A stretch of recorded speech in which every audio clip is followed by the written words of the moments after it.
जैसा कि हम किसान हैं, हम लोगों के घर की तहजीब व तमद्दुन है कि हम लोग विनीत हुआ करते हैं, हम लोग बड़े अदब व एहतराम से पेश आते हैं, जी जनाब से आप जी से पेश आते हैं। लेकिन उस तहजीब को ये गूंगा बहरा, ना अहल निकम्मा हुकूमत और उनके अहलकारान समझने को तैयार नहीं है। इतना इस देश की, इस प्रदेश की इतना स्थिति बिगड़ गई है, इसका जिम्मेदार आप किसको मानते हैं?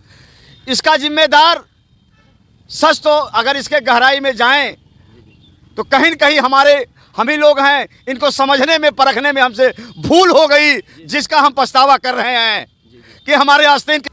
साथियों नमस्कार, मैं हूं ललित और आप देख रहे हैं सुनो टाइम्स। चाचा जी हम इनसे भी बात करेंगे और आपसे रूबरू कराएंगे। चाचा जी, क्या समस्या है, क्या कारण हुआ कि आपको खेती बाड़ी छोड़कर अपने घर परिवार की सब चीज़, अपने घर परिवार की जिम्मेदारियां छोड़कर यहाँ आकर रहना पड़ रहा है, धरना देना पड़ रहा है इस ठंडे में? हमारे किसान मजदूरों के विभिन्न समस्याएं बानगी के तौर पे राजस्व में भूमि विवाद, जिसको उत्तर प्रदेश सरकार ने अभी आदेश निर्गत किया कि इनको वरीयता के आधार पर संयुक्त टीम बना करके निस्तारित किए जाएं। जिलाधिकारी द्वारा दर्शन में आवेदन पत्रों का निस्तारण करके उप जिलाधिकारियों एवं तहसीलदारों को अग्रसारित कर दिया जाता है, लेकिन उस कार्य निष्पादन के नाम पर व्यवहारिक स्थिति शून्य है। कानूनगो और पुलिस के सब इंस्पेक्टर दोनों पैसे की तलाश में रहते हैं और पैसा न पाने की स्थिति में दो काश्तकारों किसानों को और भी लड़ा देते हैं। नतीजा फौजदारी में बदल जाता है।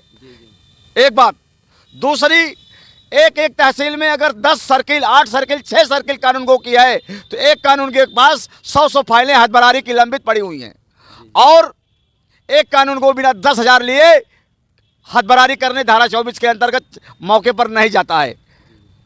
दूसरी चीज, वहीं नाली पानी निकास का अगर विवाद है तो वहां पर राजस्व और पुलिस के टीम बजाय निस्तारण करने के लड़ाने का काम करती हैं।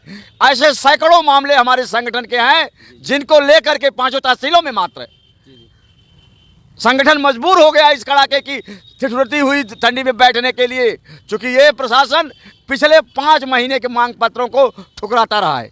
हम निवेदन करते चले आ रहे हैं, जैसा कि हम किसान हैं, हम लोगों के घर की तहजीब व तमद्दुन है कि हम लोग विनीत हुआ करते हैं, हम लोग बड़े अदब व एहतराम से पेश आते हैं, जी जनाब से आप जी से पेश आते हैं। लेकिन उस तहजीब को ये गूंगा बहरा, ना अहल निकम्मा हुकूमत और उनके अहलकारान समझने को तैयार नहीं है। इन तमाम शिक्षा की हाल हमारे छोटे भाई ने बताया कि चंद घरानों के स्कूल चल रहे हैं जनपद में, शिक्षा व्यवसाय बन के रह गई है। चंद अमीर लोग स्कूल खोल के रखे हैं, कॉलेज, और एक भी गवर्नमेंट कॉलेज, 2, 4, 10 गवर्नमेंट कॉलेज पूरे जनपद में नहीं है। महज इसलिए कि प्राइवेट अमीर लोगों के स्कूल कॉलेज चलते रहें और फूलते फलते रहें। जिला अस्पताल में विगत 2 सालों से रेडियोलॉजिस्ट का पद खाली है। संगठन के पैड पे मैंने कई बार जिलाधिकारी को अवगत कराया, लेकिन आज तक तैनाती नहीं की जा रही है, जिससे हमारा गरीब मजदूर किसान भाई बाहर से एक्सरे अल्ट्रासाउंड कराने को मजबूर है। तो इतना इस देश की, इस प्रदेश की इतना स्थिति बिगड़ गई है, इसका जिम्मेदार आप किसको मानते हैं?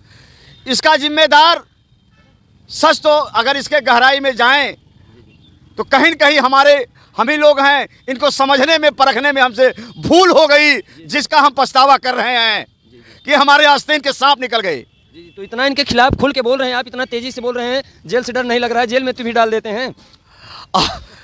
जो मैंने देखा है, इतिहास में, किताबों में पढ़ा है कि जो जेल में गए हैं उन्हें ज़्यादा चमके हैं, वो ज़्यादा उनमें रोशनी आई है, वो ज़्यादा शोहरत हासिल किए हैं। यहाँ तक कि आज हमारे बीच में नहीं है, लेकिन उनके नाम के इंकलाब के नारे लगाए जाते हैं।